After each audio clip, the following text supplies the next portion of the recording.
Hi guys! Welcome to New Creative Studio!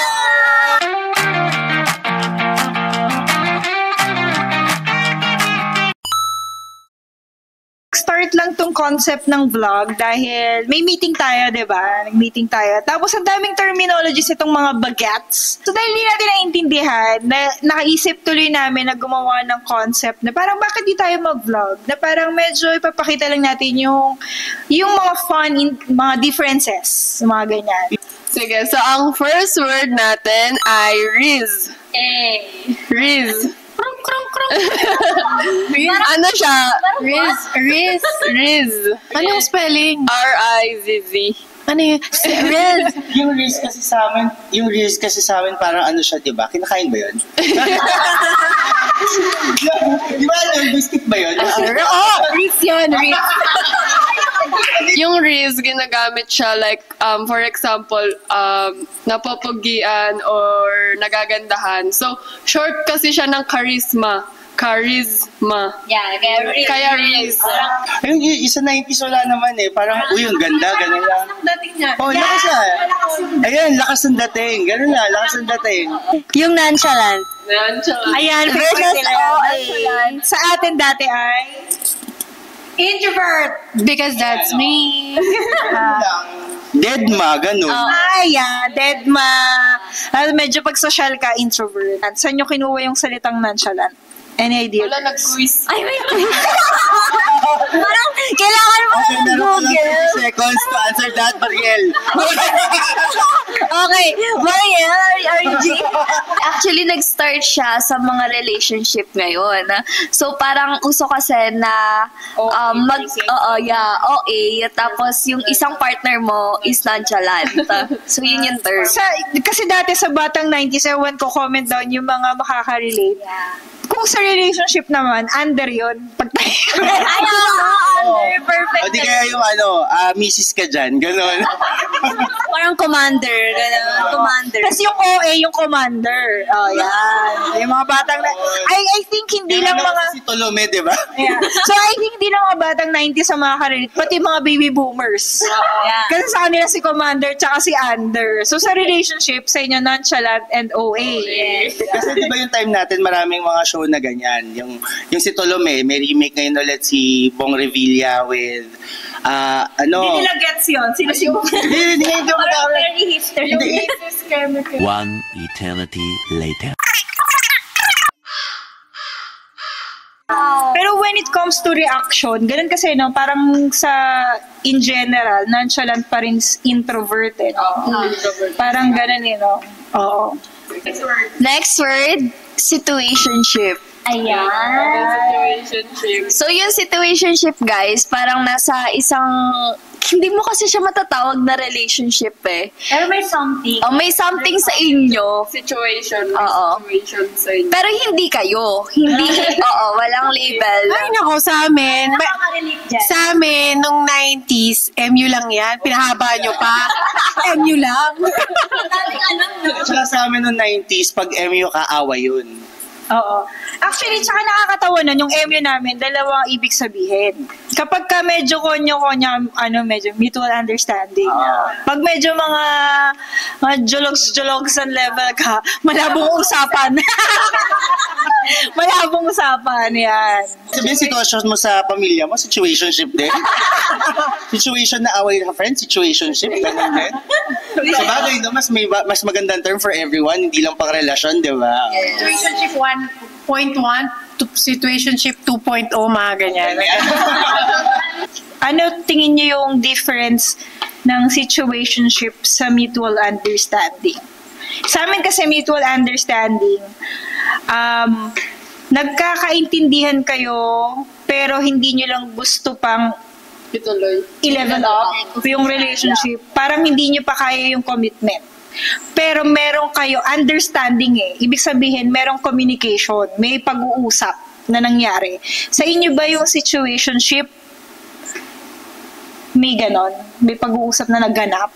Or parang lang, tingnan lang, alam nyo na.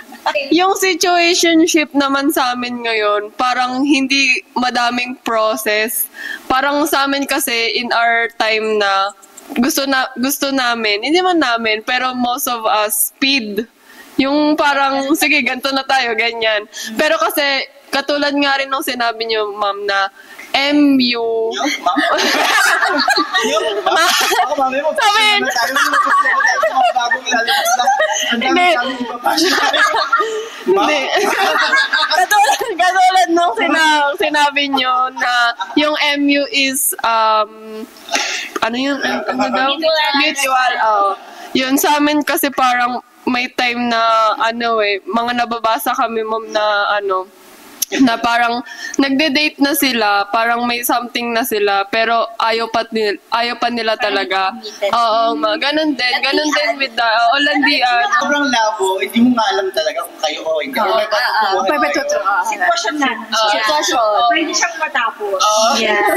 Ang problema naman sa situationship, doon pumapasok yung ghosting phase. Parang, ang madalas na nangyari dyan, hindi na nagpaparamdam yung isa. Wala na. Like ghosting. Para na siyang bulton. Ghosting sa kanila sa atin. Batang 90s. Iniwan sa ere. Ganun. Galing mo! Hate mo na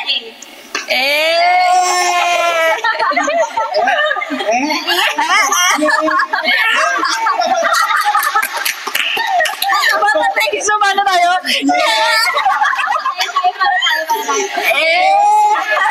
Next word. Wait lang sa kodigo namin. Low-key. Low-key, parang, parang, hindi naman sa tinatago. Hindi siya tinatago when it comes to relationship ko, parang hindi masyadong broadcast in social media. Parang discreet sa atin. Discreet. Sa amin low-key lang. Yung parang, ang karamihan parang yung kamay lang yung ipapost. Yung parang hindi post yung buong pagkatawa ng karelasyon mo. Kasi may evil eye. Yeah, evil eye. Oh my gosh, ano evil eye din? Ano evil eye? Kasi sa amin, di ba, ma'am, yung low-key. Kaya namin nilo-low-key. Kunwari, sa relationship, yung goals mo, yung ganyan, nilaloki namin kasi may mga evil eye. Kasi sa social media ngayon, madami yung inggit. Ayun. So, nai-evil eye kami. Sa amin, Ayun, parang bate. Ayun, naji-jinx, ma'am. Ganun.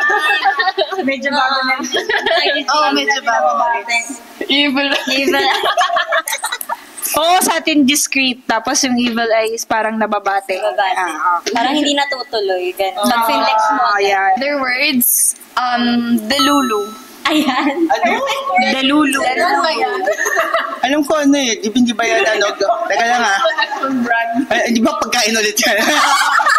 Hindi, kasi yung delulu, parang delusional ka. Like, for example, may crush ka, and then parang, parang beto ko na to. Kahit hindi naman talaga.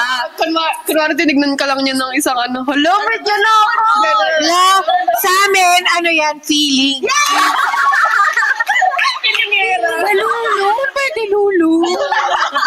Hindi ko alam if naabutan to ng batang 90s, pero yung green flag and red flag. Sa amin, X lang yun X lang, ganun. Pasado to.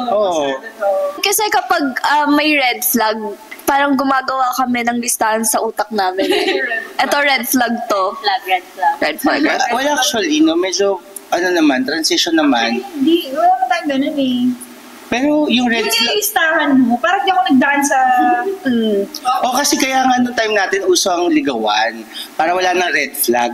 Hindi, nung panahon kasi natin, uso yung flames. Doon mo muna gagawin. Saka mo malalaman. Friend, married. Nabot ako yun. May enemy. Hindi nga alam niyo yung paano ginagawa yung flames. Alam ko.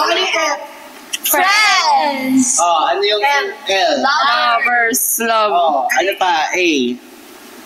Ano yung A?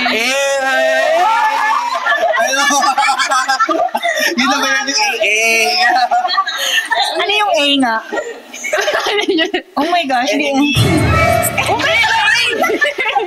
Sa inyo. A is your enemy. Or angry. Angry. Ano naman ka? Tapos M, Mary. Tapos yung enemy. Hindi, engaged. Married. Yung Married, engaged, hindi ba ganon? next word, yung moots. Ha? M-O-O-T-S. Hindi ba pagkain ulit yun? Ay, parang nagugutom ako, puro pagkain. Parang pag may... Parang yung term nila, parang ang tunog lang sa akin, pagkain, ganun. para siyang pag kami gathering, parang let's be moots. Pero mutual, yeah. Ay, siya, Bakit kailangan sa gathering ng muli? And then, kunwari, sa IG, parang let's be mutes on IG. Mutual on IG. Parang add me on IG, add you on IG. Or FB. so yun ang MU sa inyo. Hindi. Ano siya? Friends lang. Ganon. Sa social media. Magpa-follow backan kayo sa FB, ganun. Next word. Next. Baka may ganun na next word. Yung IYK. Ha? Oo nga.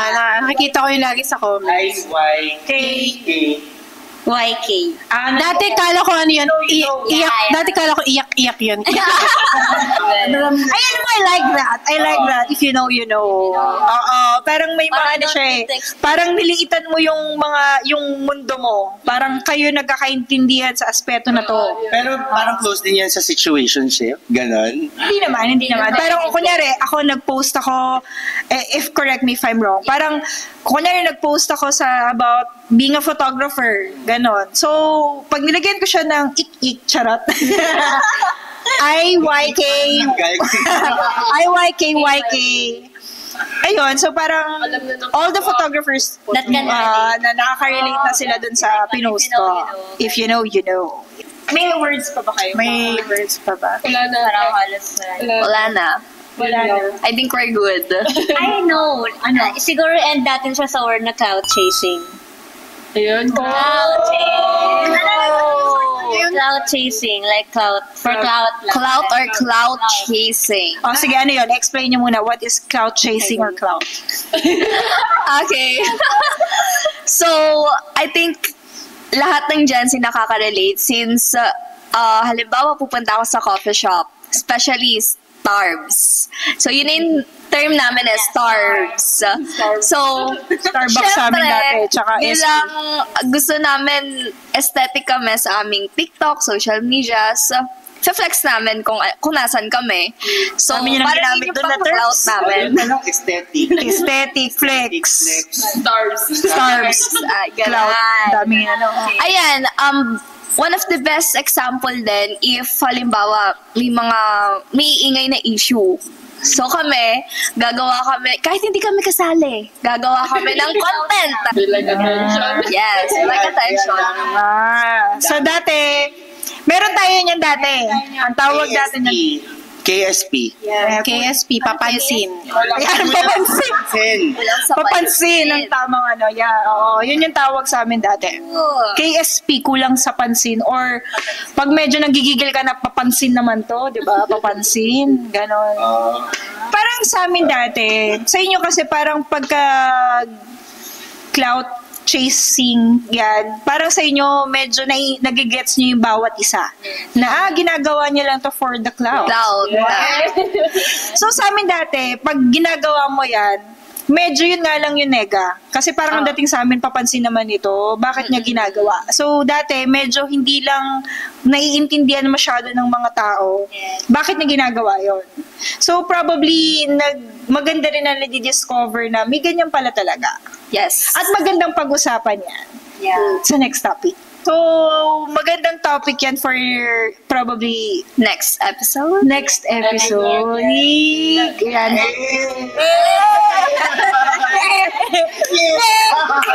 Pa-request naman sila yung mag-nye. 1, 2, 3. Awkward. Parang cringe. The most important thing is nagkakaintindihan at the end of the day and proper and right communication. Ganun lang naman yan. Bago man yung mga terminologies nyo, luma man yung nalalaman namin, ang mahalaga naman talaga is nag-uusap. At nagkakaintindihan. Emot. Ayan. random, medyo papansin ka man or ano man. Basta, alam mo, Basta may- end of the day, wala ka namang nasasagasaan. Mayroon kayong situationship. End of the day, wala kang nasasagasaan. End of the day, walang gabi. Gabi na. Yeah. Walang na-offend. Yan. Normal sa atin, yung nag-evolve ang mundo ng mabilis. Nag-change. So we have to adapt with the situationship. We have to adapt with the situationship. Okay, hindi ko alam bakit. Dapat nakaka-adapt tayo dun sa sitwasyon ng bawat isa. And para mangyari yon is dapat tayong mga nasa millennial or mga 90s kids, tayo yung mas umintindi pa siguro with the Gen Z. Kasi minsan tayo bilang hindi natin sila naintindihan, tayo rin yung mag-reach out to them na parang, ayun na yung sinasabi mo. Imbis na tayo yung mag-cringe lang na mag-cringe dun sa mga sinasabi nila. Bakit hindi natin sila mas intindihan bilang tayo naman yung mas nakakatanda, di ba? Halaga rin dyan talaga kasi is, kung kayo man ay hindi rin naiintindihan, learn them to educate the 90s or your parents na educate them. Kasi baka sila hindi lang nila naiintindihan. Hindi lang sila makaka-catch. Hindi dabog agad. Oo, yeah. Pero terminologies na to. Yeah, words lang naman to. Ang ending naman dapat nagkakaintindihan kayo pareho. Dapat pinapaintindi mo rin yung side mo sa kabila. Thank you so much. Thank you so much for watching our first vlog. And if you have comments below na mababasa namin sa mga susunod na vlog namin, ilagay nyo lang kung anong gusto nyong pag-usapan namin na difference between Gen Z and millennial kids or 90s kids. Ilagay nyo lang doon kung ano pa yung mga gusto nyong topic na pwede namin pag-usapan sa mga susunod. I-comment nyo lang lahat yan dito. Kung may mga susunod. At kung gusto pa nila ng kasunod. At kung susundan at ipa-follow nyo kami dito sa news! Okay guys, so yun lang. See you sa aming next episode ng vlog.